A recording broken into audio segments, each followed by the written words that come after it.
alternatives to raising the minimum wage to $15 per hour. There's no doubt that lower end wage earners need relief.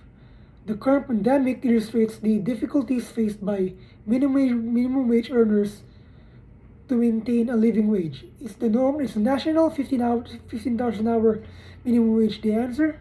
I don't think so. I believe that the government must adopt more comprehensive solutions.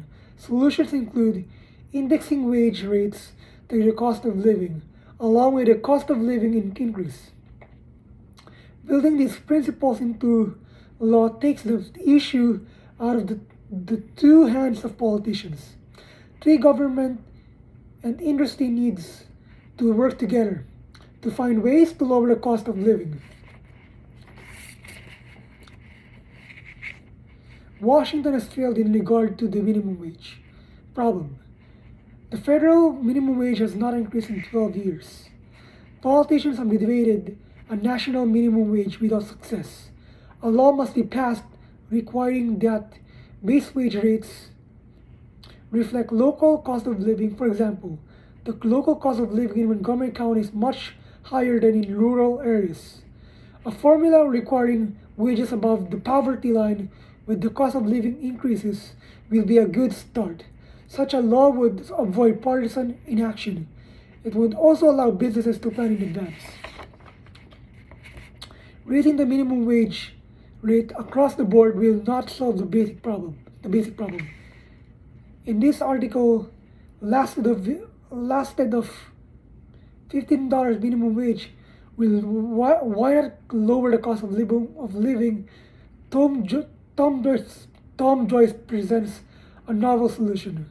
Rather than raising the minimum wage to $15, which likely will be a job killer, why not find ways to lower the cost of living? Joyce suggests relaxing zoning laws to allow more affordable housing, enact free trade laws, doing away with subsidies to farmers, cheaper food from abroad, could lead to lower costs if these subsidies were eliminating. Joyce contends the recent trade war with China. The cost average family roughly $900 annually to free trade would lower the cost for consumers. The article calls for the national occupational license. This would allow workers greater mobility and the chance for better incomes.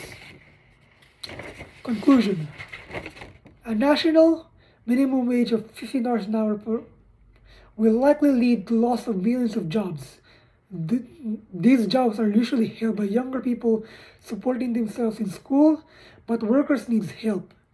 Congress should pass a law that will reflect the local needs. Moreover, a cost of living increase must be built in government, and industry must look at nonpartisan ways of lowering the cost of living to provide relief to those most in need.